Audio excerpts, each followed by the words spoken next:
Verify the feed prescribed, frequency, volume of feed, and volume of water for flushing on feeding schedule. This is to ensure that correct feed is administered at the right time and in the right volume. Verify patient's identity using two identifiers and check against patient's identification band. This is to ensure that feeds and medication is administered to the correct patient.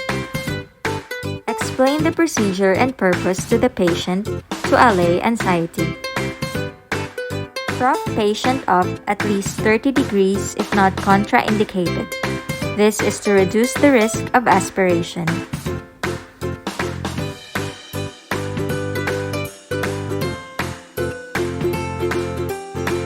Check the placement of NG tube using the tape measure.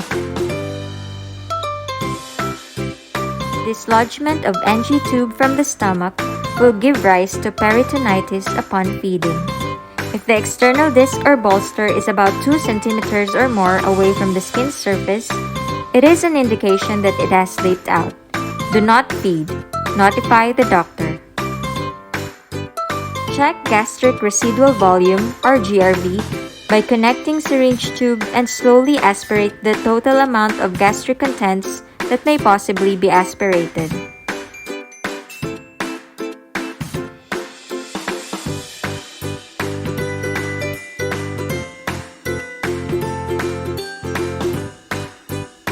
Use pH paper to check the pH value. If value is less than 5, proceed to feed.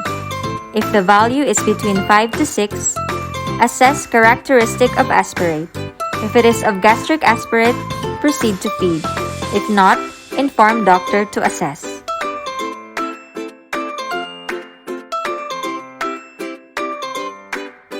To feed the patient, kink the proximal end of feeding tube and remove the plunger from the syringe.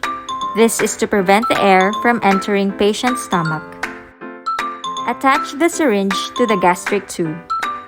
Pour the prescribed feed into the syringe and release the tube.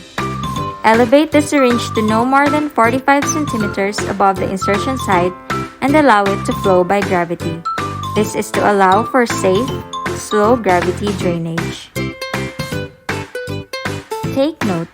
Ensure that at least half the syringe is filled at all times until the prescribed amount of feeds has been administered. This is to avoid introducing too much air into the stomach, causing gastric distension or flatulence. Bolus feeds should not exceed 300 ml. For patients who can digest feeds well, bolus feeds of maximum 400 ml can be given as recommended by the doctor or the dietitian. Flush the gastric tube with at least 30 ml of water at the end of feeding or as prescribed to clear the tube of formula and prevent tube blockage. Lastly, spigot the tube. This is to prevent the air from entering stomach between feedings. Maintain patient in propped up position for at least 1 hour after feeding. This is to prevent aspiration pneumonia. After feeding the patient, document the time, type of feed, volume of feed, and water administered in the intake-output chart or flow sheet in the SCM. Document the pH value of aspirate in the patient gastric aspiration pH testing record in SCM.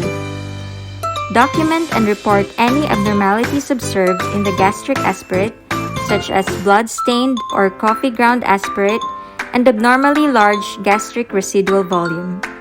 Aspiration of more than 50% of the previous feeds in bolus feeding. Document and report any signs of feeding intolerance, such as abdominal distension, diarrhea, or vomiting. Assist patient in maintaining oral hygiene. Perform oral toilet at least 3 times per day or when necessary. Apply lip moisturizer as required.